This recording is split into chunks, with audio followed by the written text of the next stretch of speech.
morning. So right now I'm going to perform an incentive spirometry. So first and foremost, we always check the patient's chart, and then we always have this device with us at all times. And then when checking the device, by the way, make sure that there are no cracks present. If there is some, we should replace it with a new one. So after we obtain from some important details, when we go inside to the patient's room, we introduce ourselves, and then we're going to check also the patient's ID bank to ensure they're the correct patient. And then every time we're done, we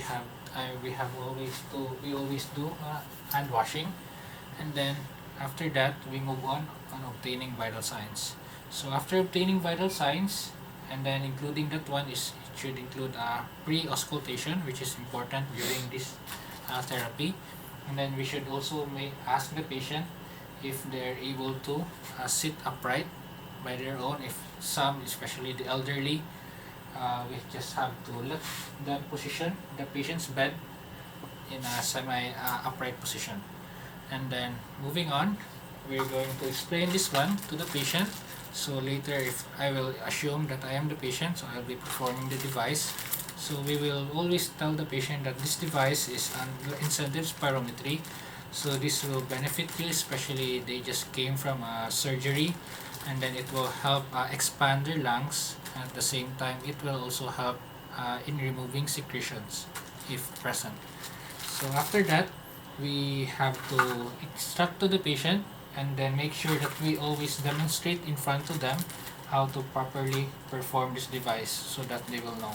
So first is you have to let the patient exhale all the air out until you feel your lungs are empty. Just normal exhalation. Once you're done, we have to insert the mouthpiece in our mouth, make sure with a tight seal, and then with your tongue below the lips, it should not below the mouthpiece, and it should not obstruct the mouthpiece. And then after that, we will take slow deep inspiration.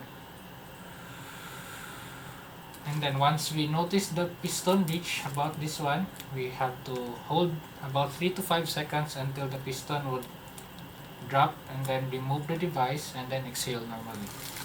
So in setting this one, we have to check the chart in this one. So ideally, I am of course a male, so I will set it based on my age and my height.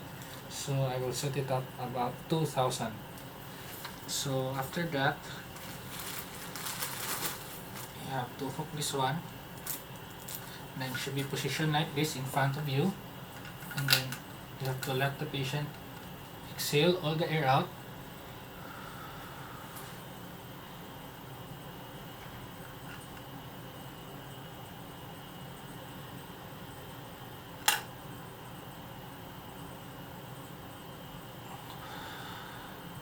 And then every time we do another trial, we have to let the patient rest for a few seconds, and then ideally we can perform this about almost 10 times.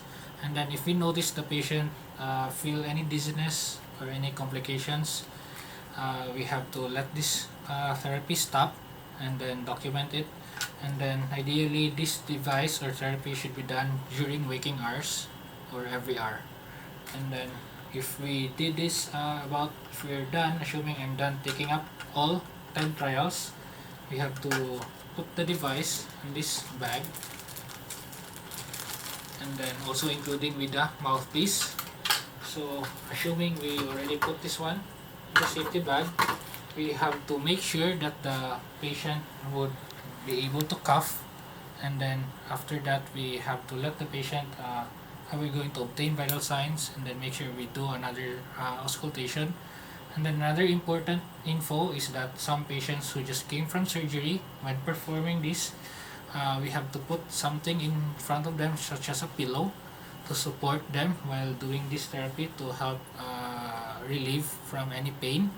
And then another thing is that when doing this one, we have to make sure that even though we instruct them to do every hour, we have to make sure that we always come back so that they can practice it in the hospital or later on when they are at home. So once we do the vital signs and everything, patient education, we have to wash our hands, and then once it's outside, we document the initial trial and then communicate with the nurse station, and we're done.